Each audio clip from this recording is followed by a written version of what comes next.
Assalamualaikum warahmatullahi wabarakatuh. Waalaikumsalam warahmatullahi wabarakatuh. Bagaimana kabar kalian? Alhamdulillah. Luar biasa.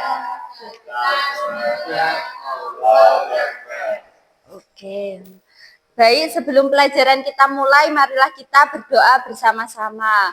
Bismillahirrahmanirrahim. Raditu billahi rabbah wa bil islami dina wa bi muhammadin nabiyya wa rasula rabbi zidni ilma warzuqni fahma. Amin. Ya Rabbal Alamin. Hari ini siapa yang tidak masuk? Anwar. Anwar sama siapa? Ajeng. Oke. Megan?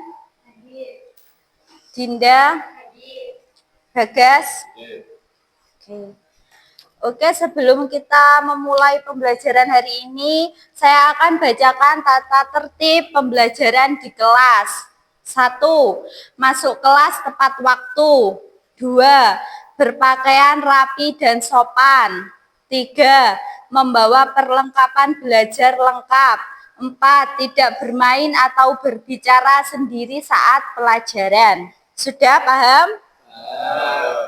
Oke. Hari ini kita akan belajar tentang konstitusi, yaitu aturan dasar yang menjadi pedoman dalam kehidupan bernegara.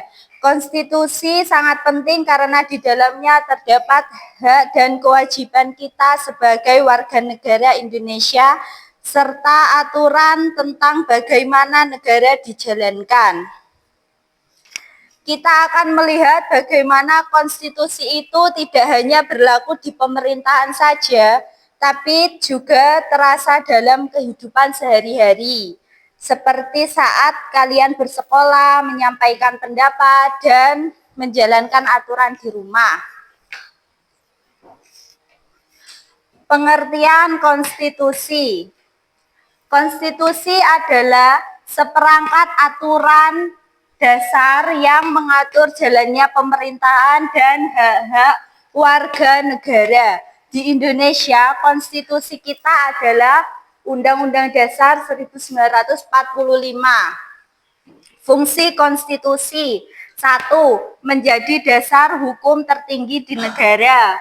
2. Mengatur kekuasaan lembaga negara. 3. Melindungi hak dan kewajiban warga negara. Oke, sekarang saya mau tanya, apakah kaitan konstitusi dengan dasar negara? Siapa yang bisa menjawab? Oke, Bagas. Pancasila adalah kaitan dasar negara UUD 1945 adalah konstitusi. Konstitusi dibuat berdasarkan nilai-nilai Pancasila.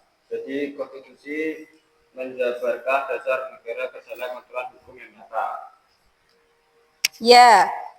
Dengan demikian, konstitusi dalam dasar negara saling melengkapi dalam membentuk sistem ketatanegaraan yang kokoh. Tepuk tangan untuk teman kalian. Oke, sekarang saya akan menunjukkan gambar tentang penerapan konstitusi dalam kehidupan sehari-hari. Gambar ke-1 tentang kebebasan berpendapat. Pasal yang terkait dalam UUD 1945 yaitu pasal 28E ayat 3, setiap orang berhak atas kebebasan berserikat, berkumpul, dan mengeluarkan pendapat. Gambar kedua, hak mendapat atau memperoleh pendidikan. Pasal terkait UUD 1945 yaitu pasal 31 ayat 1 yang berbunyi setiap warga negara berhak mendapatkan pendidikan. Gambar ketiga yaitu pentingnya menaati peraturan hukum. Pasal yang terkait pada UUD yaitu pasal 27 ayat 1 yang berbunyi setiap warga negara bersama kedudukannya di dalam hukum dan pemerintahan wajib menjunjung hukum dan pemerintahan itu. Oke, sudah paham ya? Sekarang kalian saya bentuk menjadi 2 kelompok. Kelompok 1 dan kelompok 2. Kelompok 1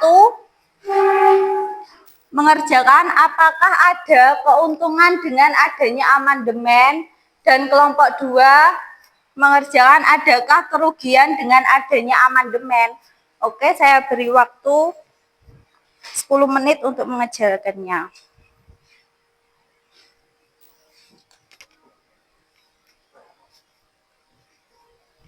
Oke, kelompok 1 boleh maju perwakilan.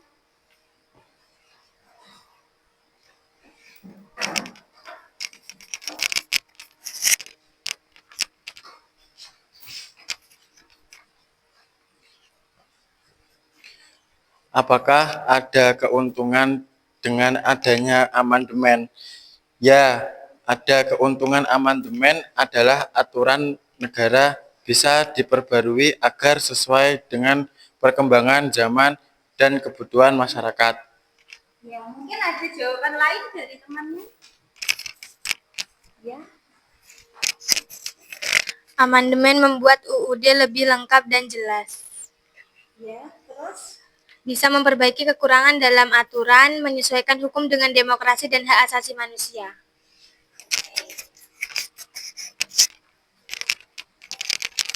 Terima kasih untuk kalian yang telah menjawab pertanyaannya. Tepuk tangan. Kelompok 2, perwakilan maju.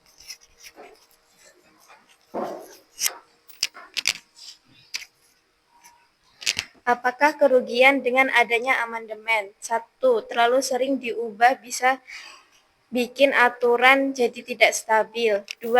Bisa dimanfaatkan untuk kepentingan politik tertentu. 3. Masyarakat bisa bingung kalau perubahannya tidak jelas dan dengan tidak baik. Oke, terima kasih untuk Dinda. Tepuk tangan.